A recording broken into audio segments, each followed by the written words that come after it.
So I just finished breaking down data on over 1 million SMS texts and campaigns to find out what's actually working best right now. And I found out what the top 1% of businesses are doing with texting that everyone else who blasts promotions and gets ghosted is completely missing. So in this video, I'm gonna break down the main patterns that I found across those campaigns, show you how the best brands are using SMS as a conversation first channel, and share a few examples that you could literally plug into your own campaigns. So you should keep watching if you want to build SMS campaigns that get replies, start real conversations, and ultimately turn those people into paid customers. As I mentioned, I studied over 1 million SMS texts, look at the top performing campaigns, and pulled out the most common denominators of what actually worked. So the first thing that really stood out in the data is this: the businesses that are absolutely winning with SMS do not think of it as campaigns. They think of it as a conversation that just happens to be at scale. Here's what I mean by this. On the before side, most campaigns are a one-way blast. You load up a big list and you push out a single message to everyone, and you're basically shouting at people instead of talking with them.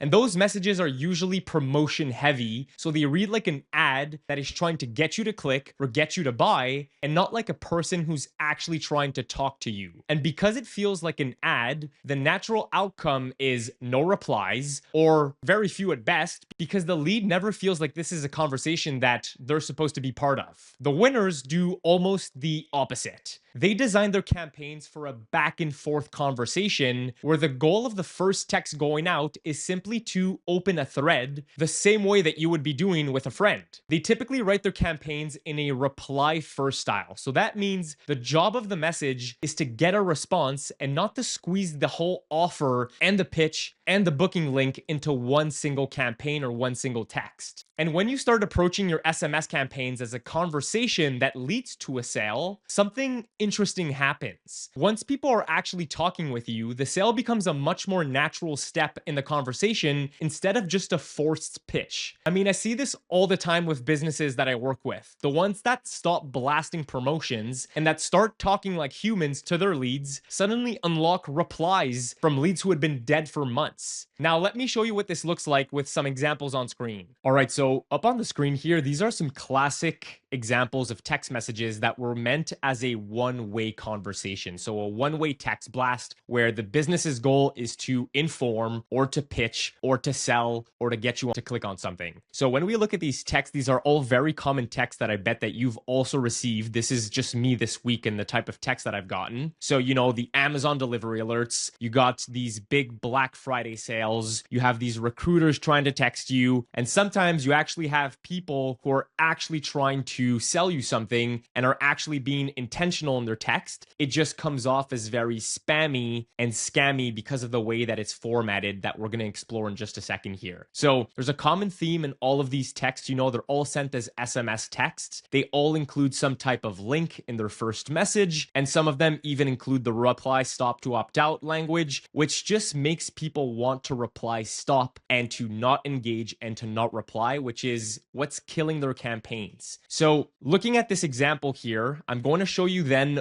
how we could reframe this specific template into what we were talking about with high performing campaigns, where you're getting the lead into a conversation to then sell to them or to then pitch to them. So in this specific example, you know, it looks like Joe here is trying to sell some type of extended car warranty. And most likely, Joe here wrote this text from his CRM. So this was something that his CRM suggested. It included the reply stop to unsubscribe language because every CRM requires that. And what we could do here is looking at this text, if we just made this a conversation, which I'm going to be showing you how to make a text a conversation later in this video, you'll see that we get the lead to actually engage and we get the lead to actually respond before pitching our extended warranty. So if we just look at this example here, you know, hi John, this is Rick from Joe's Automotive. Are you still driving an Audi A4? And just by asking that simple question, the lead is much more likely to respond than if we were to send them this big chunk of text that just feels spammy and feels like it's coming from an unknown number and just not something that you want to engage with necessarily and click this link. So by approaching approaching your texting campaigns as more of a conversation where you're asking the person some questions, you're informing them indirectly about your offer, and then potentially you do go into the pitch where you say, hey, do you mind if I send you some information about what I'm about to pitch you, and ask for their permission, you're much more likely to get these leads to engage with you and follow through on, buying or subscribing to whatever you're trying to sell them. So that is pillar number one. Stop thinking of SMS as a megaphone and start thinking of it as a personal conversation tool that you could use to build more authentic relationships with your leads. Everything else that we're going to cover builds on this. Once you start seeing SMS campaigns as a conversation, the next thing that matters is how your individual messages are actually structured. So in the low performing campaigns, what I saw was pretty consistent. Most people just lean on generic templates where the same opener goes out to everyone regardless of who they are or what they just did. And because those templates are built around the offer and not around the person that you're talking to, the very first thing that happens is early pitching. You jump straight into here's what to do, or here's what the discount is, or here's the link to book something before you earned any kind of reply. And when you combine a generic template with an early pitch, you end up with these brick texts that are long and super heavy and really hard to reply to. When your leads get those texts, the only logical response is saying no, or saying stop, or just total silence. The top campaigns that I've seen handle structure very differently. They start with targeted openers that reference something specific about the lead, like what they opted in for, what event they signed up for, or where the conversation left off. All of those openers are usually written in a human tone, so it feels like a person picked up their phone, typed it, not like a system just copied and pasted a line into a mass send. And all of their text always end on an easy reply, which is a simple, low friction question that someone can answer with 1 or 2 words, which kicks off a conversation. The text would be things like, are you new to industry X, or are you still looking for X type of offer, or do mornings or afternoons work better for you? Instead of who we are, what we do, what our offer is, here's the booking link, reply stop to opt out. Don't worry, you don't have to write every opener from scratch to do this. You could absolutely use AI or ChatGPT for this, as long as the output still sounds like you. So let me just show you quickly how I would do that on ChatGPT. So I'm going to be using ChatGPT here to help me write out these closed-ended, low-friction questions that we'll be asking our prospect or our leads for a maximum amount of engagement from them. So making sure that they reply to our texts. So, the first text that's sent out is always going to be just a quick introduction, like, hey, John, this is Tristan from Sendblue. But we want the second text, the text that they're going to answer to and give us, an opportunity to have a conversation with them. So a prompt that we could write here is, write me 10 examples of low friction questions that I can text my leads that have just engaged with an ad of mine regarding X type of offer. So here, I'm just going to imagine that I'm offering a 10K per month webinar/coaching program for YouTubers. So I just want to reiterate the things that are important here. So we're going to ask for multiple examples. It has to be a low friction question. We want to text these people, so it's not emailing. This is very, very important, because if not, it's going to give us these huge emails that are not going to be relevant. And we're also, giving some context as to our actual offer. So this is going to be different for yours, but just give a couple of details as to what your offer is so that we're prompting the AI correctly. We're going to hit send on this, and it's going to come up with 10 different easy to answer, easy to reply to texts that are very good. Are you currently growing a YouTube channel? This is a perfect one. Yes, I am. It's very easy to answer that type of thing when you text a prospect. So if your current campaigns sound a little like this, hey, this is Tristan, here's your 10% discount code, tap this link, reply stop to opt out, that is generic, that is a pitch, and that is very hard to reply to. Switch to targeted openers, a human tone, and easy questions, and you'll instantly see more people actually text you back, which you could then turn into opportunities to offer your product or your services later in the conversation. The next pattern I saw across all of the top performing SMS campaigns, and that most businesses get wrong, is trust. Most businesses that I work with are doing things in their very first text that just scream automation and destroys trust before the lead even reads their message. On the before side, most campaigns include early links in that first message, a booking link, a website link, a product link, an article link. And the first impression is, oh, that's a promotion. Then they stack on an opt-out line at the bottom of their text that reads like a legal disclaimer, which tells the lead that this is a mass marketing text and not a real person reaching out. So you put those two together, and the whole thing, the whole SMS campaign starts to feel like an automation. So people shut down, they don't reply, they don't engage, even if they know about you. The top 1% flip that script completely. Instead of sounding corporate and automated, they lead with a natural tone that mirrors how people really text. They might shorten words or use slightly casual phrasing or add small little quirks like, hey, quick question, or things like, hey, just saw your form come through. So it feels like a real person is reaching out. Something else they're doing is sending out text from a familiar identity, which is normally a 10-digit phone number with a local area code, not a 1-800 number or a random short code. When a lead sees a familiar phone number on their lock screen, it feels like someone real could be contacting them, and so they're much more likely to respond.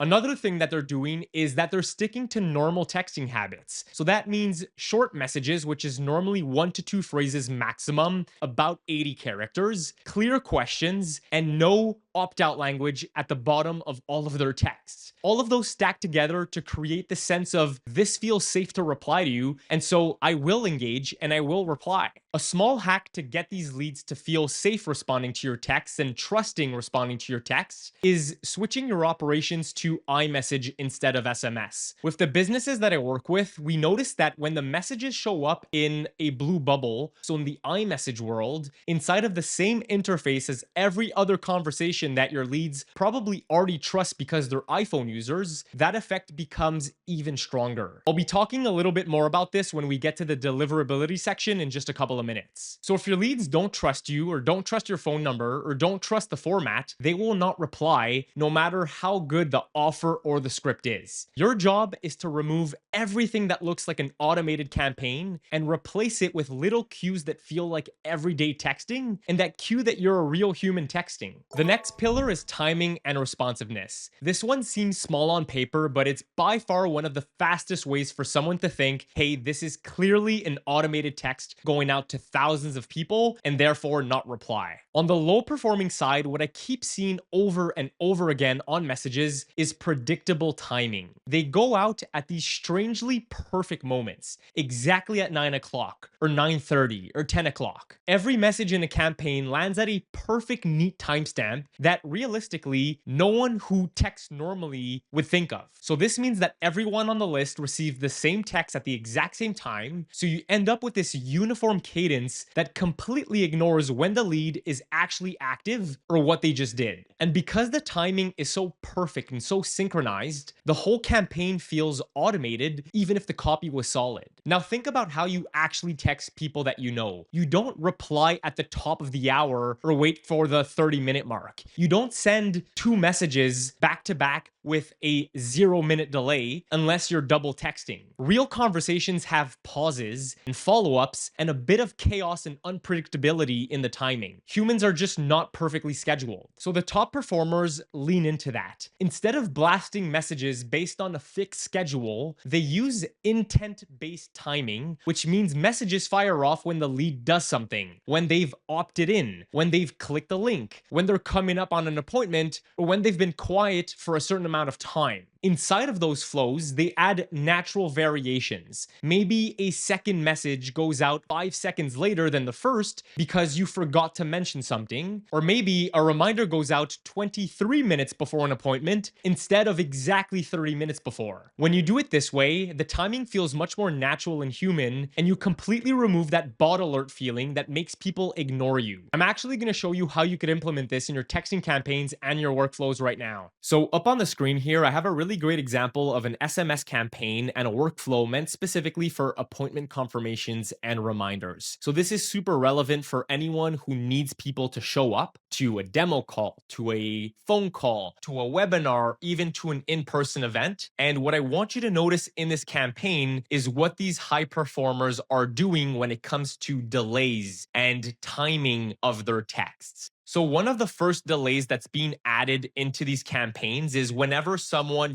gives you their phone number and allows you to start texting them. So we're just going to imagine that this is the top of the funnel here. What we're going to notice is before a text actually goes out, we always delay this by just about 5 to 7 minutes. The reason that it's 5 minutes and it's not 1 or 2 or 3 minutes is that we want to make it seem like the lead gave you their phone number and you took the time to review their submission and then text them in a normal time frame. If you're sending off a text within the first 30 seconds or 1 minute or 1 minute and a half, it feels automated to the lead because it's impossible for a human being to see a submission, go to their phone, write out the text, and then send it out. So we want something that's much more natural here. So this is one example of a high-performing campaign where we're delaying by 5 minutes the first text that's going out. The other thing that we could see in a high-performing SMS campaign here is a double text. So you'll notice here how we're sending one text and then 6 seconds later, we're adding a second text. This is something that high-performing campaigns have a lot of. We're not always sending these big block of texts that include,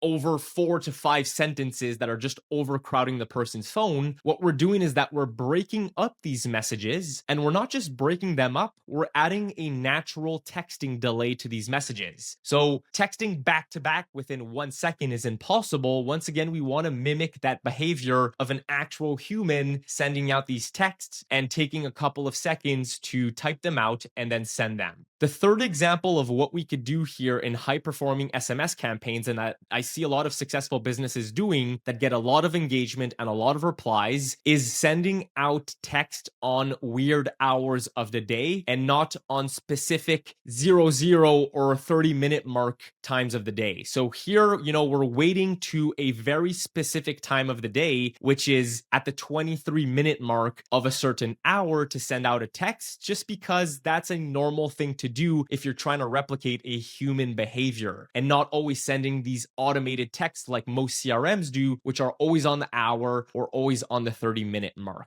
So those were 3 really, really good examples that you could pretty much include right now in your SMS campaigns to make them seem more authentic rather than automated. So to recap, even if everything in the background is automated, the timing should not feel automated. Imperfect timing is human timing, and human timing gets replies. Another big pattern that I noticed is how people handle follow-ups. On the low-performing side, most businesses do the exact same thing. They send one text and give up. And the second that they do not get a reply, they mentally write off that lead as just not interested. Or if they didn't engage or didn't buy or didn't book, not interested. And if those businesses do send any type of follow-up after that, it's usually a very scripted follow-up. The same message, the same tone, sometimes literally the same words, which makes it obvious that this is once again a system trying to follow up. And when that's your approach, you end up with inconsistent results. You might get the odd reply by accident, you might get a lot of no's or a lot of stops, and you do not have anything that you could trust or repeat in your future follow-ups. Now just think about how you message your friends when they're ignoring you. You don't copy and paste the same sentence again and again, or bump these people again and again. Maybe you send them a voice message because you know they will listen to that rather than just reading your dozens of follow-ups or your big texts. Or maybe you send a meme to them, or maybe you send them a video because it's much more fun and much harder to ignore. You probably switch formats because you know different formats gets different reactions. And the top performing SMS campaigns work the exact same way. They always have a consistent cadence so that the conversation does not die after just one attempt. Every lead gets a few touches and not just one shot. And inside of that cadence, they use mixed media. They might start off with a text, but then follow up with a short voice message, or then send a quick video introduction, or a meme, or something else. And every single touch is reply driven. The goal is not to repeat the same pitch in different words. The goal is to create more chances for the lead to say something back to you. So on screen here, we have an example of a conversation thread with a prospect of ours who is now in the ghosting stage. So,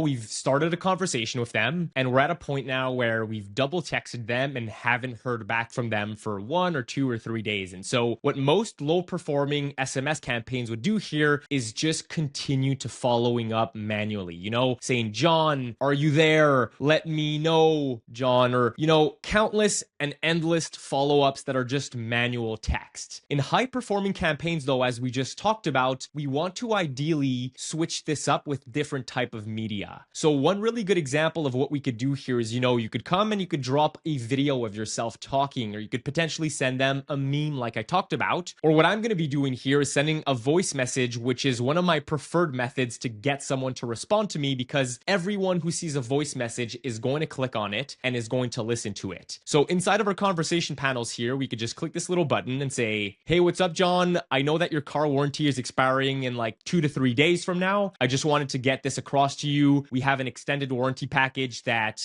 I think is really interesting. And so just give me a thumbs up or give me a yes if you want me to send some information about it. And we'll click send. And this is actually going to show up on our lead's phone as a voice message, which is just much more engaging and much more likely to get a response, or at least be seen by our prospect. Another thing that we could also do is add in text reactions or message effects, like they like to call it on iMessage. So a little neat technique that I like to do here, which is something that I see a lot of high performing campaigns do, is just bumping our lead on the last message that we sent and adding a text effect to this. So I'm going to add, let's say, these fireworks to my bump, and I'm going to send this. And once again, these are just ways for you to break the pattern of your lead just seeing your manual texts that look like everyone else's and every other business's follow-ups, and actually seeing your type of follow-ups that are voice messages or text message effects or videos and memes, and taking a second to look at it and potentially engage with it. And if we open up our lead's phone here, which I have on screen, what we'll see is they look so much more engaging, your text messages and your follow-ups, when they look like this, when you have an actual voice message right here. Your lead is much more likely to listen to this, and also your lead is much more likely to engage when they see a bump that comes with fireworks on their screen. Now, this is super relevant for manual texting when you have the opportunity to have someone do the texting for you, or you doing it for yourself. But just keep in mind that you could also do this in any type of SMS campaign that is automated or in workflows. So just like we saw before for appointment reminders here, another thing that you could do is add media and voice messages directly in your SMS campaigns that are running on workflows. You could add text, but you could also add, a video of yourself that you pre-recorded that's going to go out to your leads whenever they ghost you for a certain amount of time. Or you're going to be sending out a voice message to these people when they've replied to you, or when they're ghosting you, or when it's been X amount of days that, you haven't reached out. So there's really endless possibilities here of how you could do high performing SMS campaigns without just sending manual text follow-ups, and actually sending them enriched media, which are things like voice messages and memes and GIFs and videos, as you see right here. So do not count on one perfect text. Follow up the way that you would with someone you actually know. So change the format, change the energy, and keep the door open. The more options you give to a lead to reply to you, the more of them will do that. And finally, none of this matters if your messages never reach people, or they show up in a way that feels like spam. On the low performing side, SMS campaigns that most likely fail are constantly fighting A2P regulations. Campaigns get rejected, or messages are slowed down by deliverability, or parts of their content are flagged. And even when texts do go through, it oftentimes carries that spammy SMS feeling. It's a green bubble, a weird short code number, and a long text that often is followed by a reply stop to opt out line. When you put all of that together, you end up with lower reply rates, not because what you said was wrong, but because the channel itself did not feel trustworthy. The top performing campaigns that I've seen solve this by changing the channel completely. Instead of fighting those rules and hoping that messages get through, they move conversations from an SMS to an iMessage channel. So now the messages show up as a blue bubble, as an iMessage, which subconsciously your leads just associate to a much more trustworthy channel, because that's the device on what most of them are texting right now. With iMessage, there's no short code. You use your own phone number, or a phone number that's provided to you. There's no corporate looking headers, no scary disclaimers. listeners like the reply stop to opt out line because iMessages don't fall under the A2P regulation. It just looks like someone they know is texting them. And that naturally leads to better deliverability because you're not going through the same filtering process as with SMS. More messages are actually going to be seen. And when you combine that with the trust that people associate to iMessage because they're iPhone users, you get much higher reply rates because people reply more when they feel like they're texting a person and not a system. Let me just show you the difference this makes with some data to back this up. So look, if you still don't trust me that changing your channel from SMS to iMessage actually makes a difference in your engagement and in your replies, let's look at the data, okay? So what I have up on the screen here is internal data across hundreds of conversations that we have here internally. And I just want you to keep in mind that we see these same patterns across the hundreds of companies that we work with. This isn't an outlier. This isn't one campaign that performs super well. We see this time and time and time again, okay? So what we're looking at is reply rates across SMS and iMessage. And on average, between the two channels, we're seeing about a 60% reply rate. What becomes really interesting is when we look individually at iMessage versus SMS reply rates. So if we switch this to an iMessage only reply rate, so these are people that are being sent blue bubbles, we're seeing an 81% reply rate this week. 75, 85, 81, 80% reply rate. And when you compare that to SMS, we're seeing terrible results. 30% reply rates, 35, 22, and 30%. This is the same copy. This is the same SMS campaigns with the same workflows and the same delays. But the second that we change this to iMessage and we change our channel to a much more trustworthy channel, which is in the Blue Apple ecosystem, we're seeing this major jump in engagement and replies because people are familiar with that channel. If you're sending people an SMS text on their iPhone, it feels spammy once again, and the data here talks. So channel choice is not just a technical decision, it's an emotional one. It decides whether your message is seen, whether it feels safe, and whether someone replies. And iMessage wins on all three. So those are the main common denominators that I keep seeing after going through over 1 million SMS texts. And if you execute on these, you immediately put yourself in the top tier of SMS campaigns that actually get replies. Not because you're sending more text, but because you're sending better ones. Now, you know what works and what doesn't when it comes to getting replies and starting conversations over text. But the next question is, how do you actually set this up inside of your tech stack and inside of your CRM with all of your automations so that you could start sending iMessages at scale and bypass all of those A2P rules and stop using SMS and that opt-out line and write scripts that actually get replies? That's exactly what I walk you through in the video that's up on the screen right here, where I show you the step-by-step on how to set up your texting systems so that these types of campaigns are actually possible. And if you're serious about turning texting into a real revenue channel and you want to join that top 1% of SMS campaigns that actually get replies, just check out that video. It's going to explain a lot.